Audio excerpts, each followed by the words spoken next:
গতকালকে বরিশালের মুলাদিতে পারিবারিক সম্পদ বন্টনের জের ধরে যে ঘটনার অবতারণা হয়েছে, অবাক পৃথিবী তাকিয়ে রয়ে মানুষ এত বড় অমানুষ কি করে হয়। বাবা আসাদ ব্যাপারী, 3 ছেলে, রোকন ব্যাপারী, রিপন ব্যাপারী, আরেকজনের নাম কি জানো, স্বপন ব্যাপারী নাকি এক নাম, এই স্বপন ব্যাপারী, এই 3 ছেলে পারিবারিক সম্পদ বন্টন নিয়ে বাকবিতণ্ড। রিপন ব্যাপারী রাতের বেলায় বাড়ি ফিরছে, এমন সময় রোকন ব্যাপারী, স্বপন ব্যাপারী 2 ভাইয়ের সাথে বাকবিতণ্ড হয়েছে। বাবা এসে রিপন এবং স্বপনকে নির্দেশ দিয়েছে, রোকনকে এবং স্বপনকে নির্দেশ দিয়েছে যেন রিপনের চোখটা তুলে নিয়ে আসে। বাবা জাজ হয়ে বিচারক হয়ে রায় দিল। 2 সন্তানকে নির্দেশ দিয়েছে তার 3য় সন্তানের চোখ তুলে আনার জন্য, আর তারা তাই করেছে। মাথার মধ্যে মহিলা পুরুষ একত্রিত হয়ে পাড়া দিয়া ধরে জীবন্ত মানুষের চোখগুলা চামচ দিয়ে খুলে নিয়ে আসছে, এনে বাবার হাতে তুলে দিয়েছে। আপনাদের বিবেককে প্রশ্ন করে, এরা মানুষ না জানোয়ার? আরো চিৎকার দিয়ে বলুন, শুধু জানোয়ার? জানোয়ারের চেয়েও নিকৃষ্ট। জানোয়ারের তো বিবেক নাই, আল্লাহ পাক তো তাদের কাছে ওহী পাঠান নাই, তাদের কাছে নবুয়তের হুকুম আসে নাই, তার উপরে কোরআন নাজিল হয়নি, তাদেরকে কেউ ওয়াজ নসিহত করে জুমার বয়ান শোনায় না, ওয়াজ মাহফিলে সংশোধনের কথা বলা হয় না। এই জন্য হিংস্রতা তার স্বভাবজাত।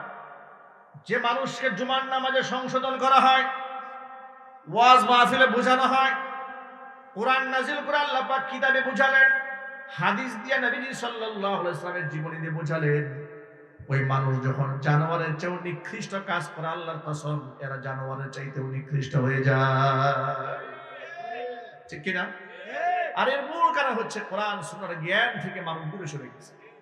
এই যে মাদ্রাসাগুলো তৈরি হয়েছে, এখান থেকে সুন্নাহর আবাদ হবে, কোরআন সুন্নাহর ইলমের চর্চা হবে, মানুষ তার অধিকার সম্পর্কে জানতে পারবে, একে অপরের হক সম্পর্কে জানতে পারবে।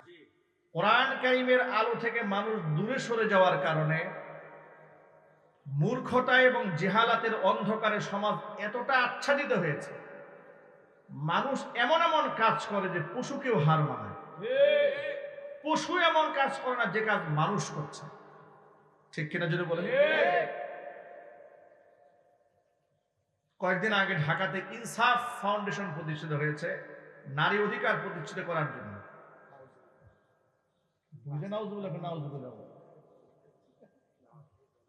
ইনসাফ ফাউন্ডেশন প্রতিষ্ঠিত হয়েছে। এই ফাউন্ডেশনটা প্রতিষ্ঠিত করেছে আমাদের আসাতিজা কেরাম, আমাদের উস্তাদরা করেছে।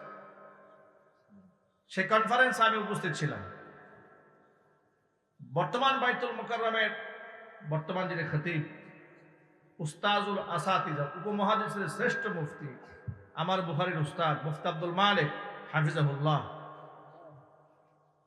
তিনি তার বক্তব্যের মধ্যে ছোট্ট করে কথা বলেছেন যে এই সভ্যতার যুগে নারীরা যে পরিমাণ নির্যাতনের শিকার হয়েছে, জাহিলি যুগের মহিলারাও এত নির্যাতনের শিকার হয়নি। নারী অধিকারের কথা বলতে গিয়ে তিনি উল্লেখ করেছেন। আর এর মূল কারণ হিসেবে তিনি উল্লেখ করেছেন যে মানুষের মধ্যে দ্বীনের জ্ঞান না থাকার কারণে মানুষ এই অতল গহ্বরে হারিয়ে গেছে। মানুষ পশুর চেয়েও নিকৃষ্ট হয়। কোরআন বলেছে, উলাইকা কাল আনআম বাল হুম আদল, এরা চতুষ্পয় জানোয়ারের মতো, এরা তার থেকেও নিকৃষ্ট। আল্লাহ তাআলা মানুষদেরকে আশরাফুল মাখলুকাত, সৃষ্টির সেরা হিসেবে যেমন সম্মানিত করেছেন, ঘোষণা দিয়েছেন, ওয়ালাকাদ কাররামনা বনি আদম, বনু আদমকে আমি সম্মানিত করেছি। শুধু সম্মানিত করিনি, লাকাদ খলাকনাল ইনসান ফি আহসানি তাকবীম, আমার সৃষ্টিকুলের মধ্যে যত সৃষ্টি আছে, চাঁদ সূরজ বৃক্ষরাজি তরুলতা ফুল ফল, সকল সৃষ্টি রাজির মধ্যে আমি আল্লাহ তাআলা মানুষকে সব চাইতে সুন্দর করে সৃষ্টি করেছি। সবচেয়ে সুন্দর চেহারা অবয়ব মানুষ সৃষ্টি করেছে। সুবহানাল্লাহ। সেই মানুষ যখন আল্লাহ পাকের হুকুমে, আল্লাহ পাকের দাসত্বের শৃঙ্খলা আবদ্ধ থাকে, তখন তার এই সম্মানটা থাকে, তার মর্যাদা অটুট থাকে।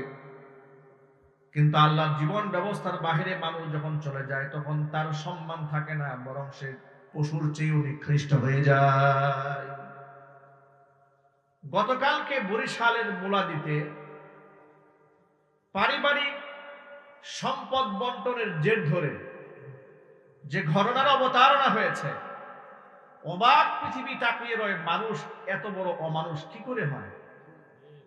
বাবা আসাদ ব্যাপারী, 3 ছেলে, রোকন ব্যাপারী, রিপন ব্যাপারী, আরেকজনের নাম কি জানো, স্বপন ব্যাপারী নাকি এক নাম, এই স্বপন ব্যাপারী, এই 3 ছেলে পারিবারিক সম্পদ বন্টন নিয়ে বাকবিতণ্ডা। রিপন ব্যাপারী রাতের বেলায় বাড়ি ফিরছে, এমন সময় রোকন ব্যাপারী, স্বপন ব্যাপারী 2 ভাইয়ের সাথে বাকবিতণ্ডা হয়েছে। বাবা এসে রিপন এবং স্বপনকে নির্দেশ দিয়েছে, রোকনকে এবং স্বপনকে নির্দেশ দিয়েছে যেন রিপনের চোখটা তুলে নিয়ে আসে। বাবা জাজ হয়ে, বিচারক হয়ে রায় দিল। 2 সন্তানকে নির্দেশ দিয়েছে তার 3য় সন্তানের চোখ তুলে আনার জন্য, আর তারা তাই করেছে। মাথার মধ্যে মহিলা পুরুষ একত্রিত হয়ে পাড়া দিয়া ধরে জীবন্ত মানুষের চোখগুলা চামচ দিয়ে খুলে নিয়ে আসছে, এনে বাবার হাতে তুলে দিয়েছে। আপনাদের বিবেককে প্রশ্ন করে, এরা মানুষ না জানোয়ার? আরো চিৎকার দিয়ে বলুন, শুধু জানোয়ার? জানোয়ারের চেয়েও নিকৃষ্ট। জানোয়ারে তো বিবেক নাই, আল্লাহ পাক তো তাদের কাছে ওহী পাঠান নাই, তাদের কাছে নবুয়তের হুকুম আসে নাই, তার উপরে কোরআন নাজিল হয়নি, তাদেরকে কেউ ওয়াজ নসিহত করে জুমার বয়ান শোনায় না, ওয়াজ মাহফিলে সংশোধনের কথা বলা হয় না। এই জন্য হিংস্রতা তার স্বভাবজাত। যে মানুষকে জুমার নামাজে সংশোধন করা হয়, ওয়াজ মাহফিলে বোঝানো হয়, কোরআন নাজিল করে আল্লাহ পাক কিতাবে বুঝালেন, হাদিস দিয়ে নবীজি সাল্লাল্লাহু আলাইহি ওয়াসাল্লামের জীবনী দিয়ে বুঝালেন, ওই মানুষ যখন জানোয়ারের চেয়েও নিকৃষ্ট কাজ করে, আল্লাহর কসম এরা জানোয়ারের চাইতেও নিকৃষ্ট হয়ে যায়। ঠিক কিনা? আর এর মূল কারণ হচ্ছে কোরআন সুন্নাহর জ্ঞান থেকে মানুষ দূরে সরে গেছে। এই যে মাদ্রাসাগুলো তৈরি হয়েছে, এখান থেকে সুন্নাহর আবাদ হবে, কোরআন সুন্নাহর ইলমের চর্চা হবে, মানুষ তার অধিকার সম্পর্কে জানতে পারবে, একে অপরের হক সম্পর্কে জানতে পারবে।